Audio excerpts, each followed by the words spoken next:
European colonialism and the Christian mission.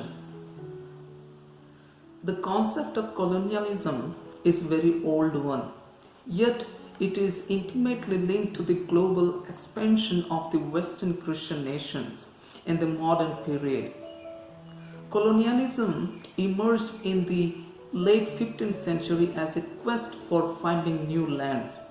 The colonial period normally refers to the late 15th to 20th centuries. Many motivations pushed Europeans towards colonizing foreign lands. Primarily, nations established colonies to gain economic profits.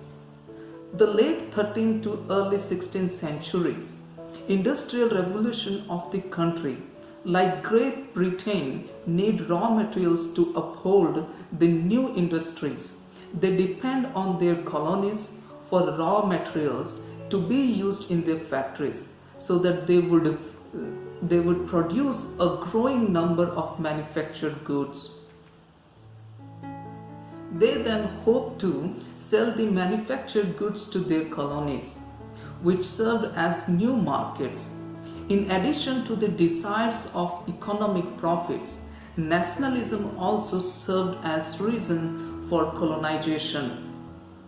After French Revolution of 1789 to 1799, European nations had a strong sense of national pride and left that in order to prove themselves as a strong world power, they would need to gain control of the countries.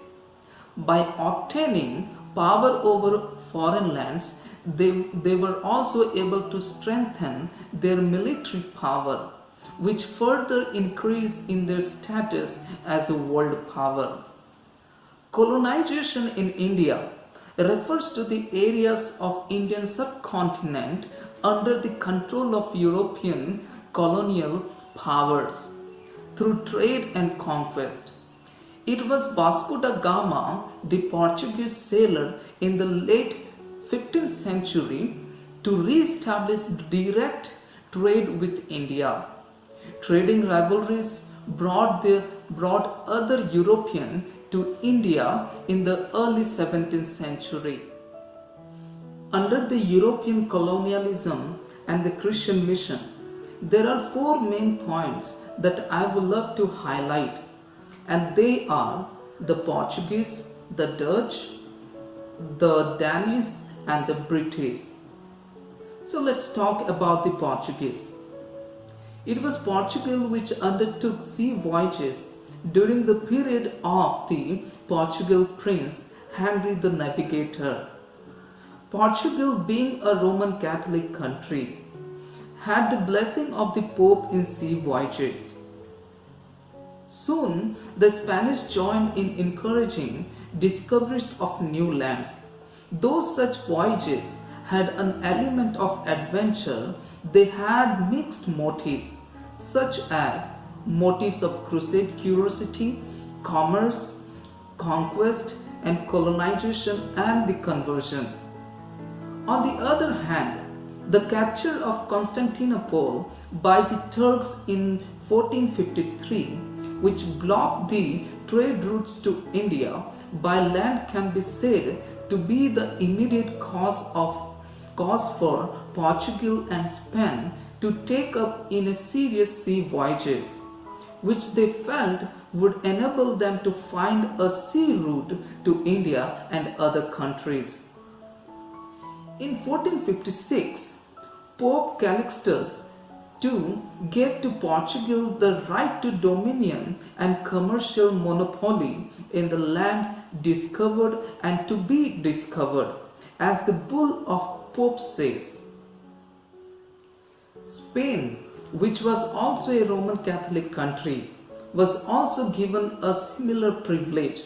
In response to the Pope's order, both the rulers were asked to take responsibility to send missionaries, support them, establish churches, chapel, monasteries, and the like.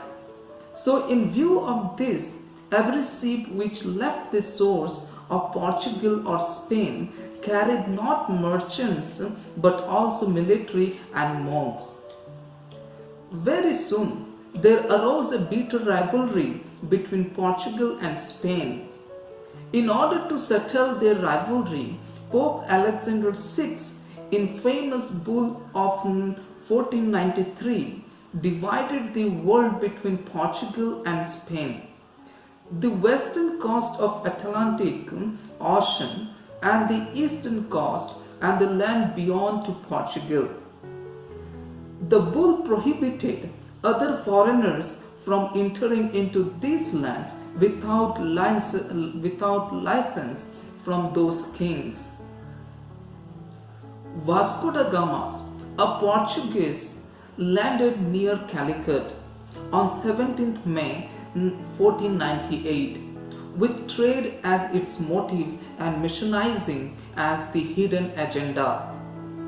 The second Portuguese expedition was under Pedro Alvarez Cabral, which reached Calicut on 13th September in 1500.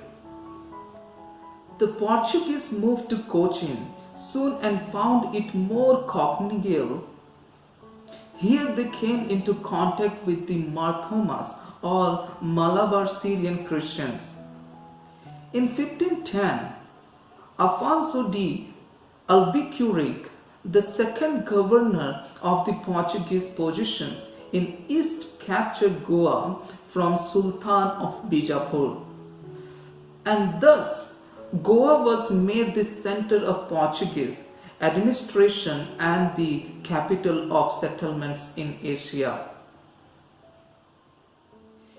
In obedience to the command of the Pope, the Portuguese colonizers got engaged in missionizing their territories in India by a diverse way. Afonso de Albuquerque encourages mixed marriage. He asks his men, both merchants and military personnel, to marry Indian women. This was to build up a body faithful to Portugal. The Portuguese administration in India also offered job to Christians only. The Portuguese government prohibited in its territories the public worship of Hindus and Muslims. Moreover, only Christians were given the power to own the lands and possessions and others were asked to leave the areas or to embrace Christianity. Thus, Christian faith was spread by forced conversion and on the other hand, the direct evangelism too. Now let's talk about the Dutch. The Dutch East India Company, like others, was a mercantile company and as primarily trade. The Dutch captured the Cochin from the Portuguese in 1663 and brought the rule of the Portuguese to an end in that region.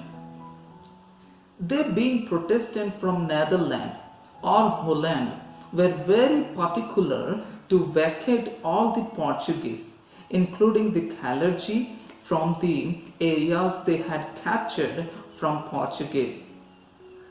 They were not interested in mission, but they were having a dislike for Roman Church.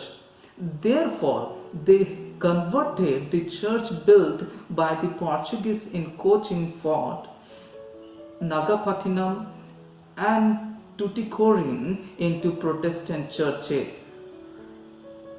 The Dutch were, on the other hand, a blessing for the Malabar Syrian Christians who wanted to throw away the yoke of Roman Church which was forcefully thrust upon them by Archbishop Alexis de Menezes, especially through the Synod of Dieper. Apart from this, the Dutch never took any step to establish Protestant Christianity in their territories. Though they had military chaplain, the Dutch had Cochin in their hands until 1795, when the British took it. The third one is the Danish. The Danish East India Company settled at two places in India. The first one is Tranquebar in 1620 and the second one is Srirampur 1678. Like the Dutch company, the Danish too had trade as their primary consideration. The Danish were Lutheran, but they too refused to allow any missionaries in their territories under their jurisdiction, since they saw them as a threat to their commercial interests. However, it was King Frederick IV of Denmark, a Lutheran, who first conceived the idea of sending Protestant missionaries to India. He selected two German Lutherans. The first one is Bartholomew Zingelbalg and the second one is Henry Pluschow for the venture and sent them to Tranquebar as royal missionaries. They both arrived at Tranquebar on 9th July 1706. The last one is the British. The British East India Company, a private trading company, started its mercantile activities with India from the beginning of the 17th century. It was company incorporated under a charter granted by the British Parliament. The East India Company had commercial motive of making profits its solemn aim. They refused to allow any Christian missionaries in their territories under the jurisdiction, at least in the early period. In fears that the missionaries may be a threat to their commercial interest. In the beginning stage, the East India Company had only a few trading centers in India. But as a result of Battle of Plassey on June 23, 1757, the East India Company established its rule, having Calcutta as its headquarters. By the end of the 18th century, British rule was firmly established in three presidencies of Bengal, Madras and Bombay. The East India Company, a commercial organization, thus became a colonial government. In the middle of the 18th century, Britain was going through many changes. There was an awakening among the Christian community and a religious revival was sweeping through the land. Some of the notable religious leaders of these times were John Wesley, Charles Wesley, and George Whitefield. Interest in mission was growing. A group of people who came to be named evangelicals spearheaded the cause of mission. Their attention was drawn towards India. The British missionary began their evangelistic work as permitted by the Charter of 1813.